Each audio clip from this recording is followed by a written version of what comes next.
Hey y'all, I had to do this whole damn video again. Jesus Christ. So I keep forgetting. This is an older uh, um, tablet of mine, and I've got a lot of files on it, and so it doesn't hold that much memory, even though I have a memory card in there. I've got so many videos and stuff. So anyway, today's topic is we're gonna continue with the Alchemy, Alchemist Lifestyle series, but they're gonna kind of overlap with my other videos. So I've talked about financial advice. I've talked about the Ubermensch. The Ubermensch is like the kind of the center of my philosophy, and they do overlap. They help each other. You know what I mean? And so this thing kind of started when I was 17, 16. I was 16 because my dad had left the country by the time I was 16. And um, I did kind of stray from my dad's philosophy, but it's pretty much along the same lines. For those who don't know, I am in the Philippines. I'm retired. I retired at 49. Had I not been distracted and had I not had some of the obstacles that I faced, I would have retired at 40, which was the original plan for me, which is 40 or 42. So, um, um, so part of this channel is to teach people how I did it. And I trust me, I heard all I want to well, they are excuses. Everything that people gave, I've been preaching for a long time, right? So, friends in maybe in college and my frat brothers and guys that I worked with when I had a job and maybe my martial arts students and stuff like that. Everybody remembers me preaching about this lifestyle thing. And for a lot of people, they thought it was unrealistic. I've been romantically involved with women who told me I was a dreamer and I sold them some bullshit. And yeah, I heard all that stuff, man. And that's the reason why now those who are still in touch with me have to look at me, enjoy myself, and enjoy the money because that's one of the things about this philosophy is I was able to retire comfortably with a comfortable amount of money, and I did not have like this crazy high paying job or anything. Well, my businesses, they were okay. I really didn't prosper uh, well until maybe the last 6 or 7 years that I was in the States. But prior to that, I was getting by 70, 80,000 a year, So it's not like I was a ballin' or anything, but it's just the financial sense. So if you want to hear what I talked about in the past, just go back in my videos and look for anything dealing with finances, and you'll be able to hear about that. So this channel is just kind of overlap all of those subjects. One philosophy is called FIRE, financial independence, retire early. That's an important part of my philosophy. The Ubermensch, the higher human or the super being, the Superman, that is the pillar, the center pillar of my philosophy. Without the Ubermensch, none of this other stuff would probably happen. And then of course the alchemist lifestyle, which is something that I probably discovered maybe 12, 13 years ago, and I've been studying it, and so that's what we're talking about right now. So anyway, one of the very important parts of the alchemist lifestyle is mastery of the self. And a lot of people think of mastery of the self is altruism, putting other people's needs before yours or something like that, or asceticism, which is denying the self of pleasures. Religion is really big on asceticism. You can't enjoy anything. Even tell you you can't eat pussy. Excuse my language, but you can't enjoy sex and things like. And I don't believe in that. And one of the things about the superhuman, the super being, is that he understands that no man can tell me, no other human being can tell me how to live my life. And one of the pieces of alchemy is happiness, is achieving happiness and controlling happiness and creating happiness. And happiness can be summed up in these terms: health, wealth, love, and contentment.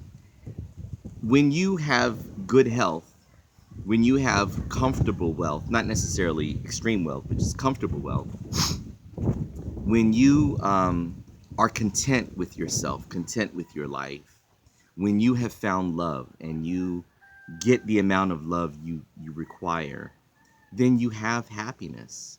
And everything else is moot. None of that stuff matters, right? But if you can create the environment where I'm healthy, where I'm wealthy, where I have love, where I'm happy with who I am, then I've got happiness. And see, a lot of people, you know, we just had the New Year, of course, and everybody makes their New Year's resolutions. And um, to them, and why do they make the New Year's resolutions? Right? Why is there a need to change? And the reason why they create the New Year's resolutions is because they're looking for happiness. And what happens is, let me ask you a question. If if you could choose, if you had the choice of being happy or being miserable, which one would you choose? Of course, you would choose happiness. Am I right? Well, I'm here to tell you that you have the choice and you can control whether you are happy or whether you're sad.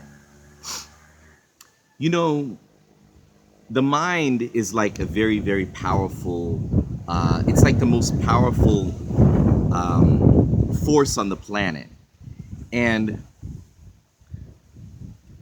we can change the world, we can destroy the world if we want.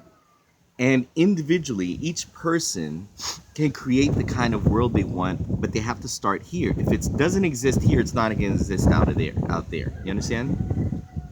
So I'm about to get deep. When you think about what makes people happy, too often people's happiness depends on how this person is treating me and what the job is paying me, and even the weather, right? They curse the weather. Jesus, you can't control that. But there are people who get angry. I'm in the Philippines right now. Low cost of living, beautiful women. Um, Everything here is organic. It's illegal to bring the chemicals that they put in American food. It's illegal to put it on our food. If you come here, you will automatically become healthier. Everyone here automatically loses weight. If you eat smart and you exercise, you'll become in phenomenal shape. One of the things that I've heard from a lot of people about Filipino women is that, damn, they're built like sisters. And because everybody here is physical, I don't want to say they're image conscious because they're not. They're just a healthy people. So they eat good. You know, in America, in America, you could go sometimes 2, 3 days and not eat a single vegetable. Vegetables are built into the diet here. You know what I'm saying? So people are just healthier, and then they walk everywhere. Um, and walking up a hill, like I'm going up a mountain. My house is going up a mountain. Everybody around here has like strong legs. All the women here have nice legs. Even like old women got nice legs. You know what I'm saying? So to come here and be miserable is ridiculous. And what do they complain about? It's too hot, the mosquitoes and stuff like that. I mean, that's it's stupid. Look at where you came from. What made you leave where you were to come here? But you come here, you get what you want here, but then you complain about everything else. Truly happy people experience happiness here, right? Even when you fall in love, when people say, I'm in love, and they feel it, they say, I feel it in my heart. My heart's here. I don't feel it here. You experience love in your head. When we say that we feel it in our heart, it's really just your perception of the person that you're with. You believe that they're, attractive, and they say things that make you feel good about yourself. They show you affection. All that stuff is experienced in the mind. Okay, so understand that the brain is it controls everything about you. Now, I can't control what people around me do, right? I can't control what goes on outside, but I can control here. So even if I'm having, let's say, a bad day, it's raining, maybe the train is late, so it causes me to be late for work, things like that. If I allow other people and circumstances outside of me to control what goes on in here, nobody can control what goes on in here, but they can control what goes on out there. And so the alchemist understands that he is a master of himself, that nobody can affect what goes on inside my head. Say, for example, I'm at a club or at a bar, and I meet a good-looking female, and I start talking to her, and she blows me off. Some people would let that ruin their night. Never mind that there's 50 other women in the bar, in the club. You see what I'm saying? Never mind that I don't know you. How can I allow somebody that I don't even fucking know affect how I feel about myself? And there's people out here, man, committing suicides and shit like that because they got rejected. You know what I'm saying? That is the ultimate slavery. When you allow someone outside of you to control what goes on inside of you, inside your brain. I have full control over this brain, which is why I don't like weed and why I don't like alcohol and drugs, needless to say. You know what I'm saying? Because when you're on those things, people say, well, I need marijuana because, it calms me down and stuff like that. Well, that makes you a slave to the marijuana. The reason why you're upset is not that your body is craving marijuana, unless you have an addiction addiction to marijuana. What are you talking about? It's just that I have issues that I'm dealing with in here, and I'm connecting my issues to coffee or cigarette or weed or whatever, or beer, right? So I can't relax until I get a beer in my hand. I need alcohol to relax or to have a good time, things like that. That is, brother, that is the ultimate slavery. So what you're saying is, if someone can take that shit from me, they can control me. And you see, this is why alcohol, marijuana, tobacco is all legal. Prescription drugs are legal in America, because America is all about power. And if you don't understand that, you are forever doomed to becoming a slave. And most people in America are slaves and they don't realize it. You can't control anything about yourselves. You can't even control what you do with your fucking money, because you must spend money unnecessarily. Rent, okay, I got that. Mortgage, okay, I got that. Food, I got that. But if you add up your basic necessities, how much you spend on rent, food, electricity, cell phone, car note, subtract that from your income, you have at least a couple $1,000s. But what happens to that couple $1,000s? You end up spending it most of the time on bullshit. Every time you walk into a fast food spot, every time you walk into Walmart and buy shit that you don't need, you go in there to buy a loaf of bread, you come out with $50 worth of shit. That is ultimate slavery, my people. That's what I'm saying. So let's talk about mastery of the self. Some basic things you have to understand. We have natural inclinations. We have things that we are born with, right? They are both behaviors and desires. Some people are naturally quiet. Some people are naturally aggressive. Some people take to music. Some people take to working with their hands. Some people take to writing and listening to stories. We all have natural inclinations. And then what happens is, and I refer to those, or it's been referred to those things as voices. You have voices within you. Even before you spoke, even before you learned how to talk as a baby, you took to balls. My younger brother, the baby brother, he was in love with green when he was little. Everything green. Whether it was vegetables, uh, um, whether it was green toys, green balls, green clothing. My younger brother loved green. And it's funny how it must be genetic because my son, my firstborn son, also had a fascination with green. Louis, my brother, loved balls. He loved to play with balls. He was always running around with something round in his hands. And my son, my older son, was the same way. He always played with onions and potatoes and stuff. I used to keep my produce, the dry produce, in a basket that was low that he could reach. And I got a lot of pictures of him holding onions in his hands or apples. He would just run around with his pacifier with apples in his hands. Um, and it's something I think is connected to my brother's fascination. Another thing that my brother was very big on was he loved to sing, and he could be by himself and he'd be sitting there singing. And matter of fact, all three of my kids like to sing. I should say. I was gonna connect that to my daughter, um, but my all three kids sing. The two older ones were in choirs, and my baby boy, he's shy about it, but when he's by himself, he sings all the time. And another thing about Louis is that Louis loves to draw, and he draws in really, really good detail. And those of you know me and know my kids, my daughter and my baby boy both are excellent artists, and they were doing it since they were like 4. I'll show you guys pictures that he drew, that my son drew when he was 4 years old. I have a coloring book that my daughter had when she was 5, where she colored.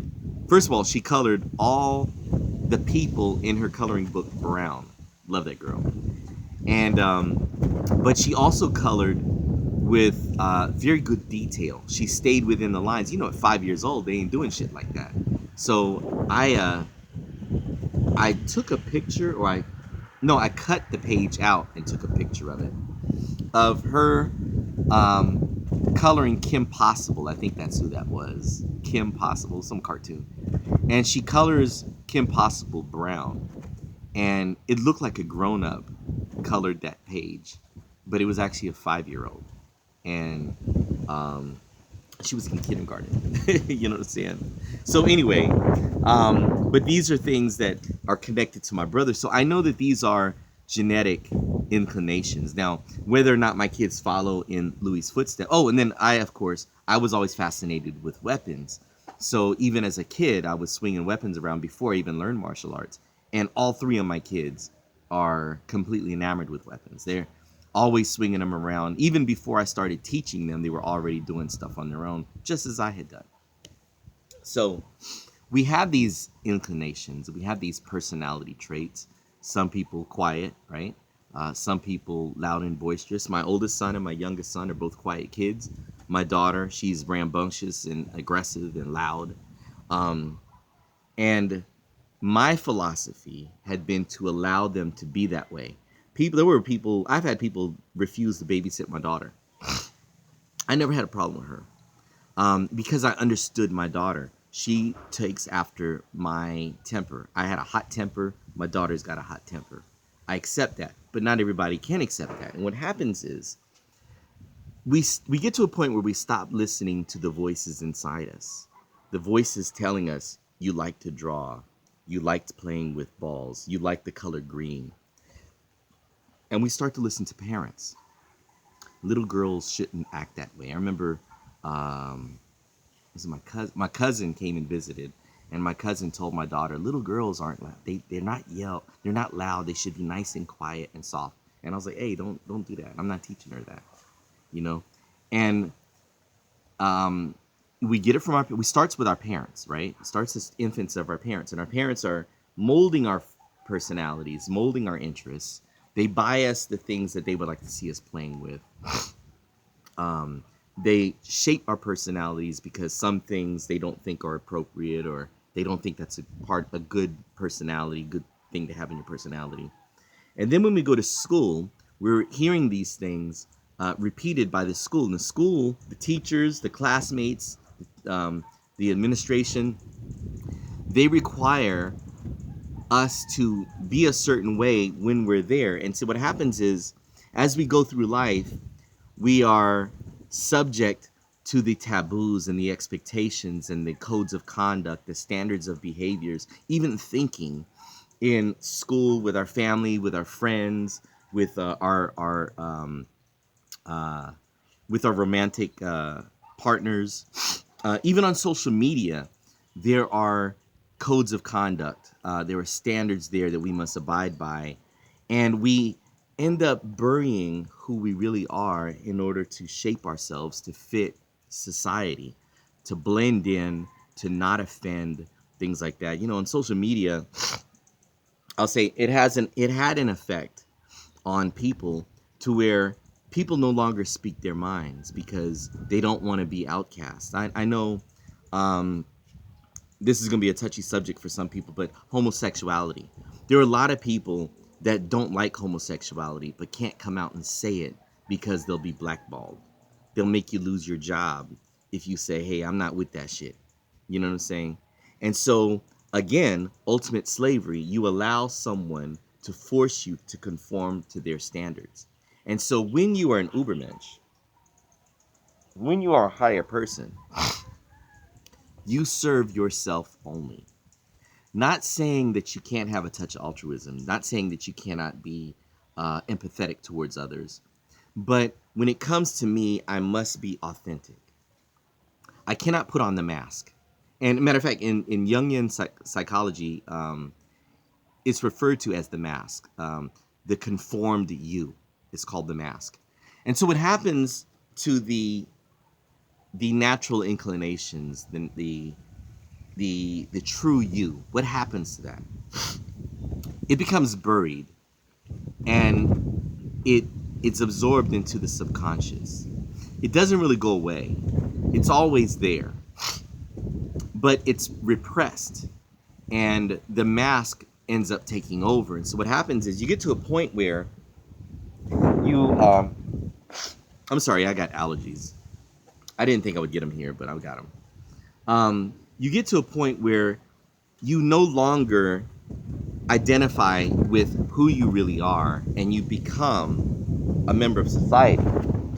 You become what society expects of you. You, instead of pursuing your dream of becoming a baseball player, you go to college, you study business or you study nursing or whatever because this is what your parents wanted you to do. Instead of becoming a poet, you know, I'm just going to live the rest of my days as a poet. Instead of doing that, you go get yourself a 9 to 5, right? Poetry becomes a thing you do on Wednesday nights or something like that. And what happens is the further away you get from the way you naturally are, right? Thinking the way that you like to, thinking what you really believe, believing what you really believe, behaving the way that you naturally behave, it becomes louder and louder, becomes stronger and stronger and more pronounced. And the repressed you is referred to as the shadow. The conformed you is referred to as the mask. And the mask also goes by, we call it the persona, which is where the word person comes from. It is not you, it is what you portray yourself in order to fit into society, right? So a person who is naturally, you know, I don't know, calculating or manipulative are told to repress those things. You know, we learn to manipulate as children. Everybody's got a piece of that in them, and they don't.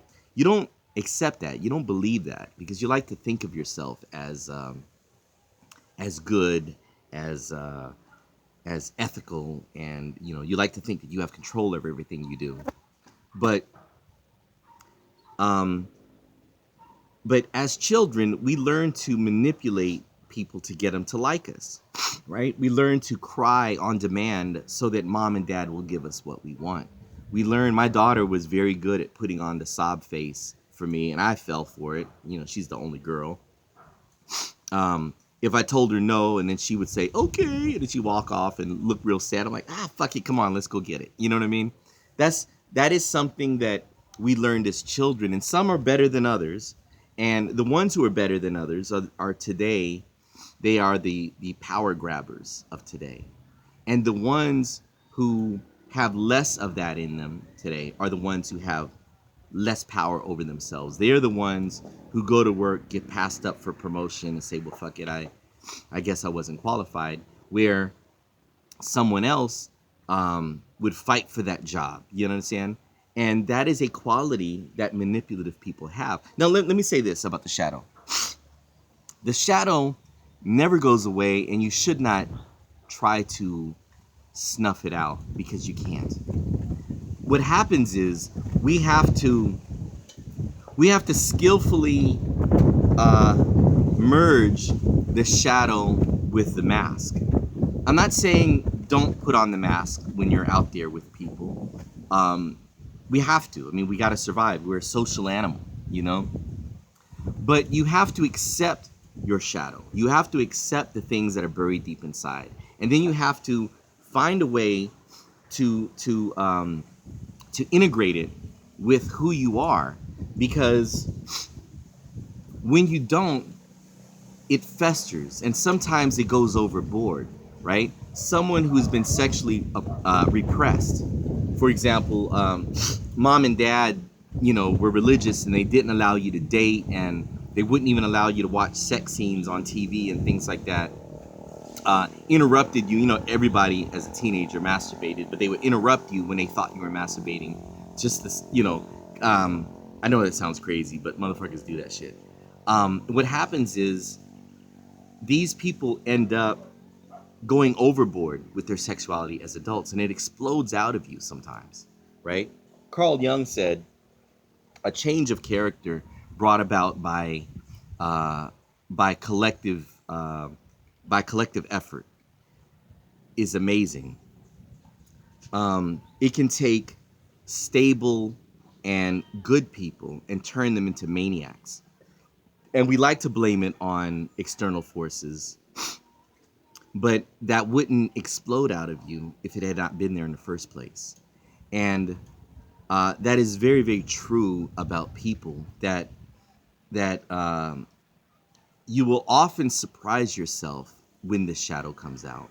And the shadow will come out. You can't stop it because it's been building and building and building. It becomes stronger, and sometimes it becomes stronger than your mask, and it bursts through, sometimes in small pieces, like maybe an off-color joke or a comment or something that you make. It could be in maybe fits of anger, like when you have an argument or something like that, or when you're feeling extremely emotional, or even when you're drunk, you know what I mean? When you're high, or when you're a little bit inebriated, the shadow comes out, and then people say, damn, what happened? You're like, oh no, man, it's not characteristic of me. Oh, yes, it is. It is very characteristic of you. If that had not already been in you, it would not have come out. Think about all these white folks who, in a burst of anger, blurt out nigga, nigga, nigga, and all that kind of shit, right? When they use racial epithets and they go, oh, I didn't mean to do that. Of course you didn't mean to do that. It was buried inside you. This is why black folks, we understand that. That would not have come out if that word were not already in your vocabulary. If you hadn't been thinking it, it would not have come out. That's like a straight man one night getting drunk and letting another dude stick him in the ass. Dude, if you were a truly straight guy, that shit never would have came out. There was something in you that desired it, and the alcohol allowed it to come out. And that is the shadow. Everybody has some type of shadow. And it's bad enough if you don't know about the shadow. But what's worse is when you know that you have this shadow and you deny it. You see, these priests fucking around with little kids, and bankers stealing money from clients. People go into daycare and babysitting and stuff like that, and they hurt little children. These are people who are trying to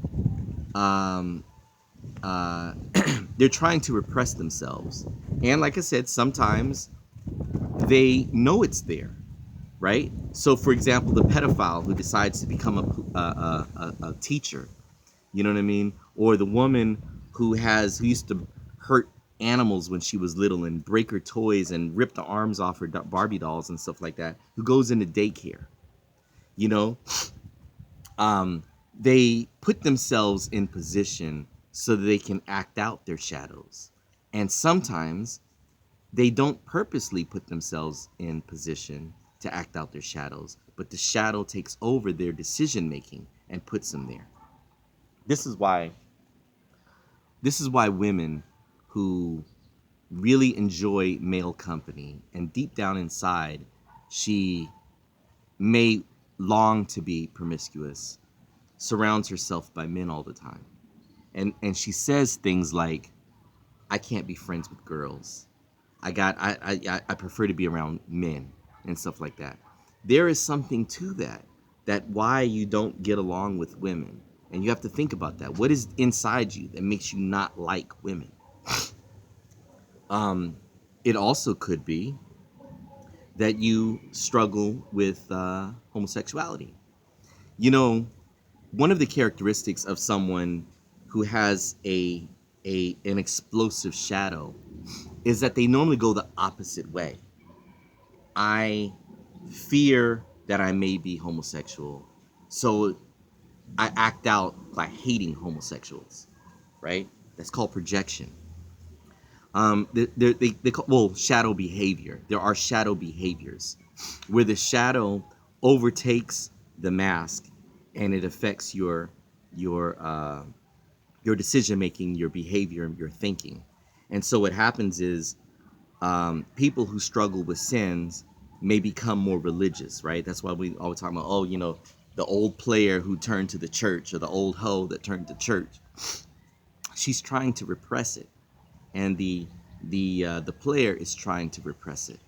Then you have the ones who are judgmental. We judge other people, and we find out later that the one who's doing the judging is guilty of the same thing himself. Why is that? Because he becomes frustrated because he can't act it out. So he's angry at all the behaviors that he sees. If I'm a habitual liar, I get pissed off every time somebody lies to me.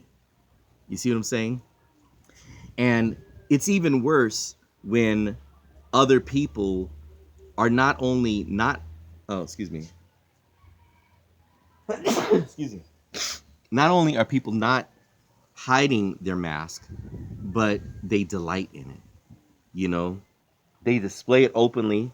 They have resolved their not their mask. Um, they're not hiding their shadow, and they resolve their shadow, and they've integrated it with who they are. Even undesirable traits can be positive if you mold it and you shape it and you control it. Because if you fail to control your shadow will be your master. It'll control you. And this is why some people, go into sexual perversions, or why some people, have extramarital affairs, and why some people quietly steal and things like that. Or extreme behaviors like rapists and gang members and people who are extremely violent and things like that. They're dealing with something on the inside that have not been resolved. And when you don't know it's there, it will rule over you. You see what I'm saying? So anyway, I need to wrap this up because it's now 34 minutes.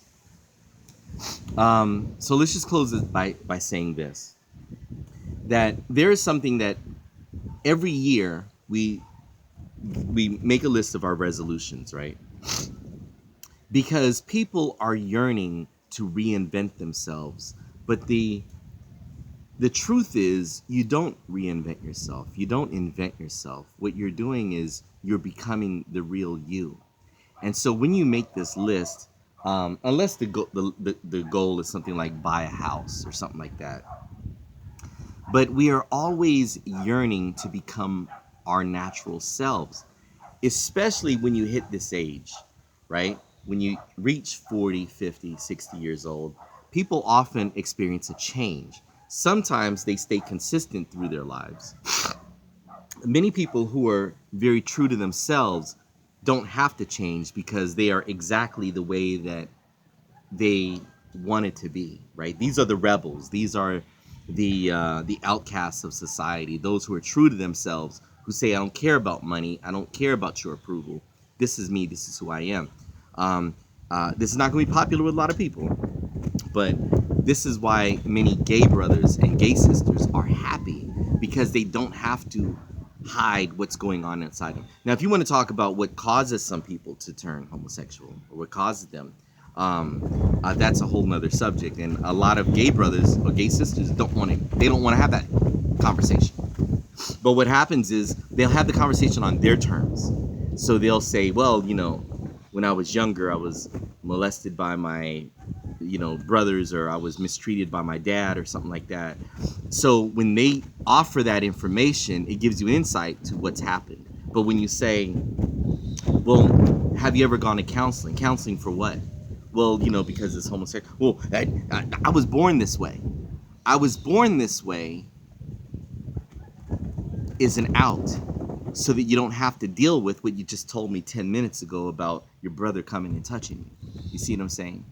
And so but anyway, that's another subject. But the bottom line is, you have to be honest with yourself, and you have to be introspective. You have to look into yourself and realize who you really are. What were the voices? What were your inclinations as a child before it got changed, right? What was your personality like before 10 years old, when people started saying, you shouldn't do that. You shouldn't be that way. You know what I mean? What is your natural tendency when you've been confronted with something that you don't like, when you're under stress or when you're under attack from someone? What goes on in here is who you really are. What you do on the outside is not who you are. Do you understand what I'm saying? And now, unless it's something really bad, killing somebody or something like that. But there are inclinations that we have that we repress in order to fit in with everyone else. And once you discover what that is, and once you learn how to integrate it into who you are, right? Even if you just do it piece by piece, but as long as you don't repress it, and as long as you allow it to surface, then you can really be who you are. And so, in saying that, there is no such thing as reinvent yourself, right? Maybe reinvent yourself to everybody around you, but what you're really doing is becoming yourself, becoming who you really are. And that is the mastery of the self. Now, we can talk about, we'll maybe talk about happiness and contentment next video. But you should start with yourself. You should start with what you desire, what you really believe, how you prefer to behave, the things that you really enjoy, living the way that you want to live. What really motivates you, what makes you happy, what fires you up. Learn those things, and when you learn them, it helps you learn how to live, learn what direction to take your life, and in what way you should live your life. And that is a very important part of alchemy, because as long as you are living the lie, as long as you're living the mask, the real you doesn't get satisfaction. And even when you become old, 50, 60 years old, if you repress yourself, then it often turns into a perversion, or it makes you very, very depressed. And there's nothing worse than getting into your older years and looking back and saying, damn, I never did such and such. I wish I had done this. You know what I mean?